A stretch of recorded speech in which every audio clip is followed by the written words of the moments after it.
Buzzing. Today, with my boy Jeremy, aka DeHitta Kid, aka Al Grindstein. See, I always forget. Grindstein, like out like Einstein. See, exactly. You see that? That's what we're here for. And my man's Man of Manly Talents. But today, we're talking about sneakers. That sold out in Jersey City.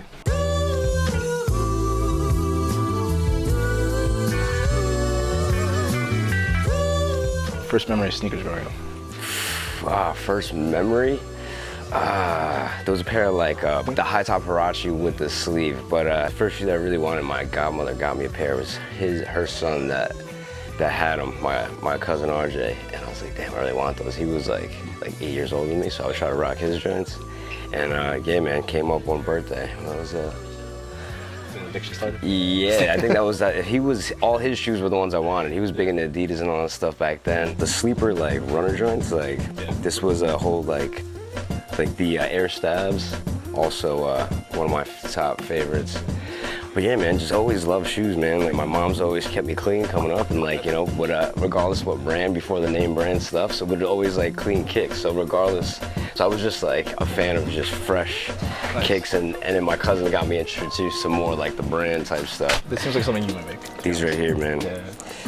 So yeah, I mean, just like a little background. I don't know, for anybody who doesn't know, yeah, I got a little company, media agency, Dream But Don't Sleep, and we cook up a lot of media content, and always been into sneakers, and then so I got blessed with I mean, I don't know if it was a manifestation of sorts, but then ended up having the like opportunity to cook up some content for sneakers and footwear, and then just legends in the footwear space, and just seeing a lot of different things, and as like just obviously being in media and then also like shooting for footwear, kind of making those relationships, and had the opportunity to get like just kind of schooled by some goats, you know, and like picking up lessons. But you know how it is, just being around and around people, you learn some things. So Al Grindstein was kind of like the name, the moniker that I would use whenever I was like in that mode of creating like footwear or trying to design, and it was like, because it felt like, yeah, I was trying to like be something else. Yeah. The director versus creator.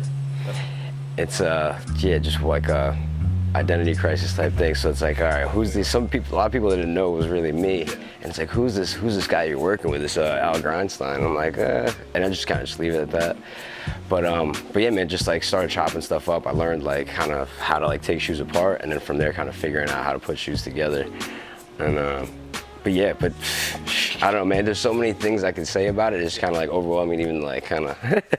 Yeah, Dexter the creator, the homie out in LA that I've been working very closely with, and we've been cooking up a lot. Basically, him and the team over there, we basically put together our first collaboration, which was like a Velcro all-in-one bootleg Jordan 1. It was a custom actually, but it was kind of an ode to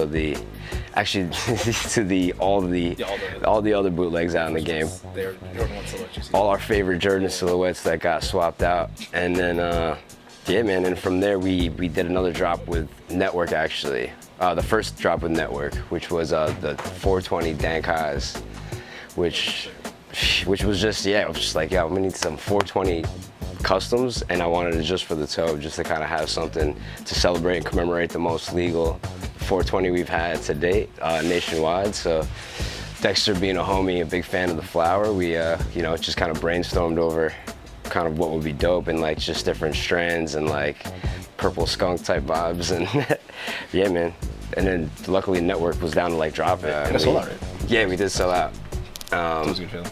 As a kind of like a joke, we wanted to make the quantity 420, and well, not even as a joke, we wanted to do it, but it's like high hopes, right? Might as well. Today we got another drop actually. Word? Yeah, for SneakerCon.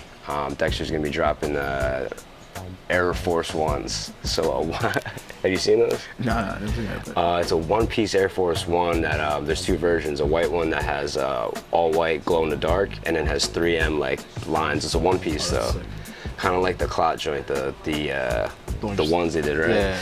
But it's instead of laser, it's got the heat press on it, and then also screen printed.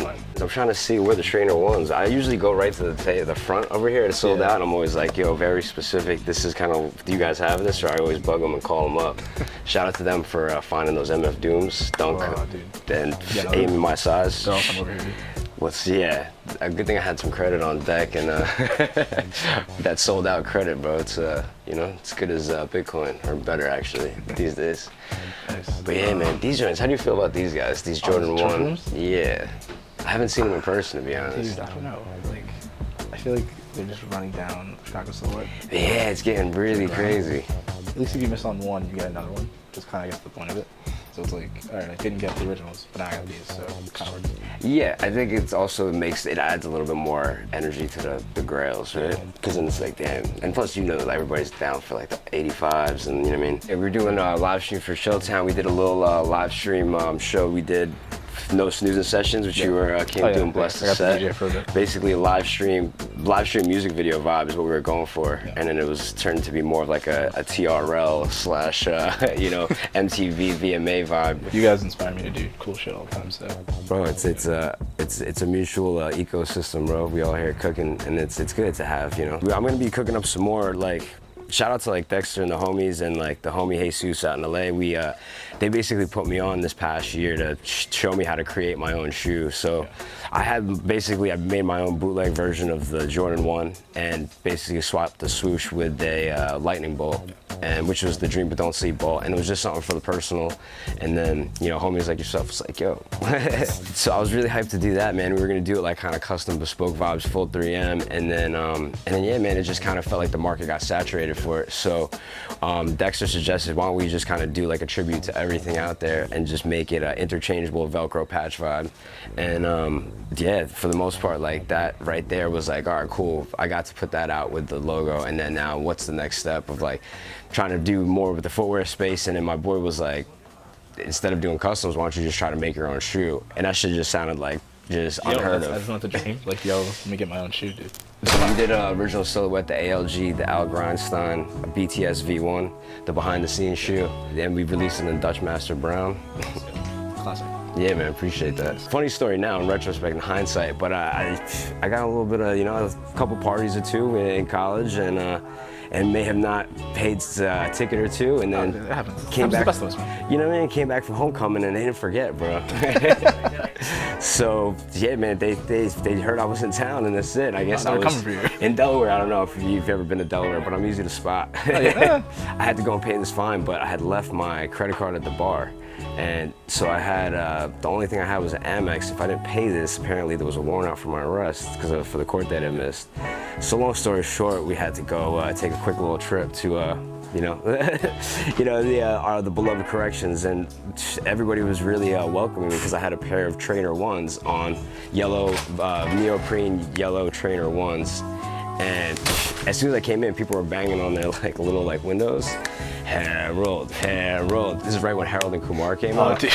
And I was like, damn, what's going on? And one dude had picked up his shoes and held it up in the little window. And I was like, I asked the CEO when I was coming in, like, I was like, well, what's that mean? And he's like, oh, he wants your shoes. I was like, oh man. I was like, I hope like not in a way where like, like no, maybe like a barter and exchange. And it was a swap. Yeah, it was a swap. Yeah, it was a swap. So this is like where it's like a jersey swap end of the night. This was the first sneaker convention I've ever been to, actually. And for the most part, like right there, I learned that I wasn't gonna get any phone calls until the end of the holiday weekend. So those shoes essentially got me a nice little call so I could hit up a homie to put up that bill, and then we were out, and then that's it. Like, you know, paid that. It was a $200 fine, really light work. So Trainer 1s were getting that. Shout out those Trainer 1s. If it wasn't for those Trainer 1s, I would have been there for much longer. Sneakers, saving lives. Saving lives, man. That's it. So, but kids, you know, most importantly, you know, pay your fines. Pay your fines, you know, and or just wear disguises so you can't get caught. Yeah, that's it. Don't go to Delaware. Yeah, don't go to Delaware.